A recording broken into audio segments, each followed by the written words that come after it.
YouTube channel. So welcome back to my channel. ഇന്നത്തെ video ഇത്തിരി സ്പെഷ്യലാണ്, ഇത്തിരിയല്ല ഒത്തിരി സ്പെഷ്യലാണ്. അപ്പോൾ പറഞ്ഞു തുടങ്ങുന്നതിനേക്കാൾ മുന്നേ ഞാൻ പറയട്ടെ, ഈ ബാക്കിലുള്ള ബസ്സൊക്കെ ഒന്ന് ഇഗ്നോർ ചെയ്യാം, വൃത്തിയാക്കാൻ സമയം കിട്ടില്ല. എൻ്റെ സ്കൂൾ ഫ്രണ്ടിൻ്റെ ഹെൽത്തിയാണ് ഗൈസ്. അപ്പോൾ ഫാത്തിമ എന്നാണ് പേര്, ഞങ്ങൾ പാത്തു എന്നാണ് വിളിക്കുക. അപ്പോൾ 3-4 ക്ലാസ്സൊക്കെ തൊട്ട് ഒരേ ബസ്സിലായിരുന്നു 12th വരെ. ഞങ്ങളുടെ മെയിൻ ടോപ്പിക് ഓഫ് ഡിസ്കഷൻ എന്ന് പറഞ്ഞാൽ ഹിന്ദി സീരിയൽസാണ്. ഇഷ്ടമാവുന്നത് ഇസ്പ്യാർ സീരിയൽ വെച്ചിട്ടാണ്. അങ്ങനെ എത്ര സീരിയൽ, ഇസ്പ്യാർ को क्या नाम दूंगी, रिश्ता, ये है मोहब्बती, जानना दिल से दूर, कसम, कबूल है, कुमकुम भाग्य, कुंडली भाग्य, എന്തൊക്കെ ലിസ്റ്റ് ഗോസ് ഗോ. അത് കഴിഞ്ഞ് ഇഷ്ടം പോലെ എനിക്ക് തോന്നുന്നു 12th ആയപ്പോൾ ഞങ്ങളുടെ മെയിൻ ടോപ്പിക് വന്നിട്ട് സെയിം ടോപ്പിക്ക് മാറുന്നില്ല, സീരിയൽസ് മാത്രം മാറുന്നുള്ളൂ. 12th ആയിരുന്നപ്പോൾ SCB ബാങ്ക് ആയിരുന്നു. അപ്പോൾ 10 മാത്രമല്ല, ഞങ്ങൾ ശരിക്കും പറഞ്ഞാൽ ഒരു 5 പേരല്ലേ, 5 പേരുണ്ട്. ശരിക്കും ആദ്യം 4 പേരായിരുന്നു. എൻ്റെ സ്റ്റോപ്പിൽ നിന്ന് ഞാൻ, രഹ്ന, ദേവിക കയറും. ഞങ്ങൾ 3 പേരും. പിന്നെ പാത്തു ഒരു 2-3 സ്റ്റോപ്പ് കഴിഞ്ഞ് അവൾ കയറും.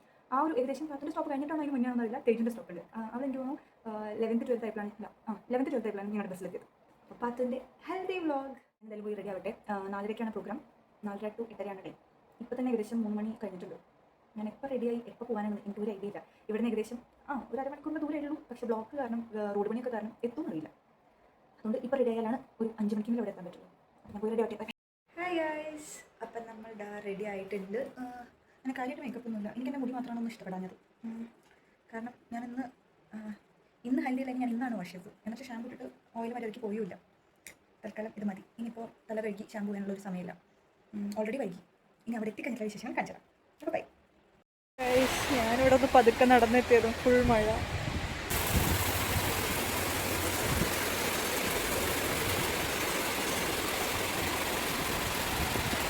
ഫോഴ്സ് ഒന്ന് കുറഞ്ഞിട്ടുണ്ട് കുറച്ച് നേരം. ആകെ ഒരു 2 മിനിറ്റേ പെയ്തുള്ളൂ, പക്ഷെ ഭയങ്കര മഴ.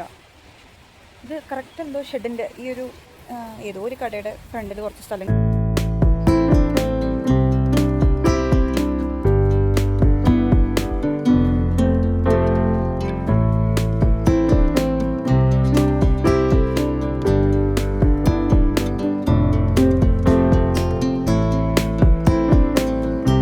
സ്റ്റേജ് അടിപൊളിയായിട്ടുണ്ട്. ഞാൻ ലേറ്റ് ആവുന്ന വെച്ചിട്ടാണ് നേരത്തെ ഇറങ്ങിയത്. എന്നിട്ട് 5 മണിക്ക് എത്തിയിട്ടും ഇവിടെ ആരും എത്തിയിട്ടില്ല. ഭയങ്കര സൈലൻ്റ് അറ്റ്മോസ്ഫിയർ. അയ്യോ, ഞാനൊരു ഫംഗ്ഷൻ ഇത്രയും നേരത്തെ എത്തുന്നത്, അത് ഒരാൾ പോലും ഇല്ലാണ്ട്. ഞാൻ എങ്ങനെ പോയാലും ഏറ്റവും ലേറ്റായിട്ട് എത്തുന്ന ആളാണ്. ഏറ്റവും ലാസ്റ്റ് എന്ന് പറയുന്നത്. അപ്പോൾ first person to attend Pathu's healthy. ഇതാ ഞങ്ങൾ എത്തിക്കൊണ്ടിരിക്കുകയാണ് എന്ന് പറഞ്ഞു. അപ്പോൾ അവൾ പാത്തുൻ്റെ കൂടെയാണ് വരുന്നത്. ഇപ്പോൾ എത്തുമായിരിക്കും. പിന്നെ അധികം നേരം അങ്ങനെ വെയിറ്റ് ചെയ്യേണ്ടി വന്നില്ല. കുറച്ച് നേരം അങ്ങനെ ഫോട്ടോസും വീഡിയോസൊക്കെ എടുത്തിരിക്കുമ്പോഴേക്കും ബ്രൈഡ് ആൻഡ് ഫാമിലി എത്തിയിട്ടുണ്ടായിരുന്നു. ബ്രൈഡ് ആൻഡ് ഫാമിലി മാത്രമല്ല, കാവ്യ എത്തിയിട്ടുണ്ടായിരുന്നു. നേരത്തെ ഞാൻ അന്വേഷിച്ചില്ലേ എവിടെ എത്തിയെന്ന് അറിയാൻ വേണ്ടിയിട്ട്. അവളും പാത്തും കൂടിയിട്ടാണ് പാലാലിക്ക് പോയത്. So here comes a beautiful bride. Photo sessions നടന്നുകൊണ്ടിരിക്കാനുണ്ടോ. ഇവിടെ ഒരാൾ പാട്ട് വയ്ക്കുന്നു. ഇത് പാത്തുൻ്റെ കസിൻസാണ്, അമ്മു ആൻഡ് അച്ചു. ഞാനിവരെ നേരിട്ട് പരിചയപ്പെടുന്നത് ഇപ്പോഴാണെങ്കിലും സ്കൂൾ തൊട്ട് കുറേ കഥകൾ കേട്ടിട്ടുണ്ട്. ആൻഡ് ഇതാണ് നമ്മുടെ ഫോട്ടോഗ്രാഫർ ശനിധരൻ. ഈ വീഡിയോ കാണാൻ ഇടവരെയാണെങ്കിൽ ഒന്നുകൂടി ഞാൻ ഓർമ്മിപ്പിക്കട്ടെ, ഞങ്ങൾക്ക് ഇതുവരെ ഹെൽത്തി ഫോട്ടോസൊന്നും കിട്ടിയിട്ടില്ല. എത്രയും പെട്ടെന്ന് അയച്ചു തരണമെന്ന് താഴ്മയായി അപേക്ഷിക്കുന്നു. ഇത് കഴിഞ്ഞിട്ട് ഞാനും കാവ്യം പാത്തുൻ്റെ കൂടെ കുറേ ഫോട്ടോസൊക്കെ എടുത്തിട്ടുണ്ടായിരുന്നു. പക്ഷേ അത് വീഡിയോ ആക്കാൻ വിട്ടുപോയി.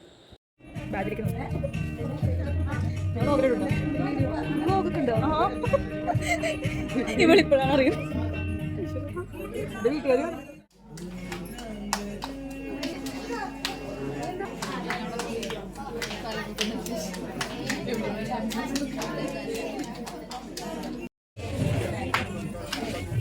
എവിടെ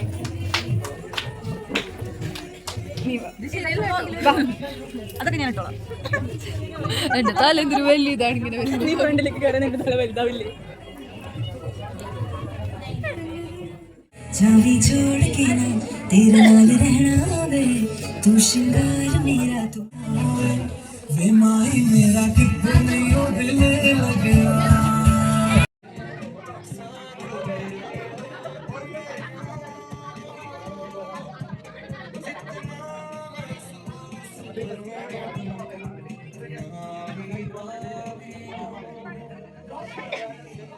ഇതാണ് പാത്തുൻ്റെ small and happy family.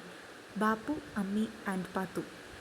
12th ശേഷം ഞാൻ ഇന്നാണ്, അതായത് ഹൽദിക്കാണ് എല്ലാവരും കാണുന്നത്.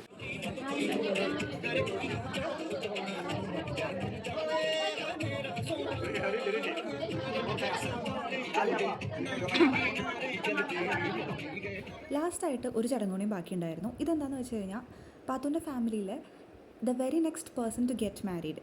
ആ ആളെ കൊണ്ട് ഈ ചടങ്ങുകൾ കൂടി ചെയ്യിപ്പിക്കും. എന്ന് വിചാരിച്ചിട്ട് കല്യാണം എത്രയും പെട്ടെന്ന് നടത്തുന്നല്ല, ഒരു 2 to 3 years ഗ്യാപ്പൊക്കെ ഉണ്ടാവാറുണ്ട്. ഇതാണ് എനിക്ക് മനസ്സിലായത്. എന്തെങ്കിലും തെറ്റുണ്ടെങ്കിൽ അറിയുന്നവർ കമൻറ്റ് ചെയ്യണം. ഒരു കലാശക്കൊട്ട് എന്നുള്ള രീതിയിൽ അവസാനത്തെ കുറച്ച് ഫോട്ടോ സെക്ഷൻസൊക്കെയാണ് ഇപ്പോൾ നടന്നുകൊണ്ടിരിക്കുന്നത്. ഇതിൻ്റെ ഇടയ്ക്ക് ഞങ്ങൾ മുതലാക്കാൻ വേണ്ടി ഞങ്ങളുടെ സിംഗിൾ ഫോട്ടോസ് വരെ എടുത്തിട്ടുണ്ടായിരുന്നു. പിന്നെ ഞങ്ങളുടെ ഡാൻസും ഉണ്ടായിരുന്നു. അതും ഞാൻ ഇതിൽ ഇൻക്ലൂഡ് ചെയ്യാൻ നോക്കാം.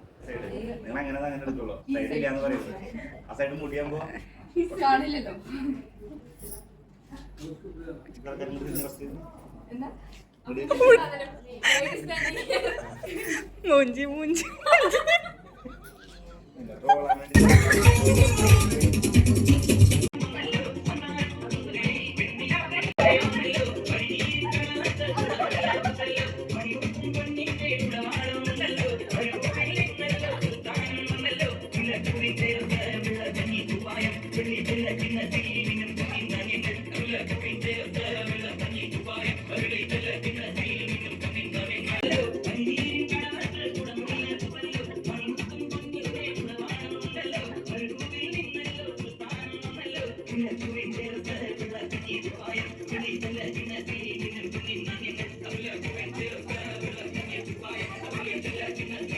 ഈ ഡാൻസിൻ്റെ ക്ഷീണം നമ്മൾ നെയ്ച്ചോറും ബീഫോറും വെച്ച് അഡ്ജസ്റ്റ് ആക്കിയിട്ടുണ്ട്. അപ്പോൾ ഇന്നേക്ക് ഇത്രയേ ഉള്ളൂ. നാളത്തെ നിക്കാ വ്ളോഗായിട്ട് കാണുന്നവരേക്കും ബൈ.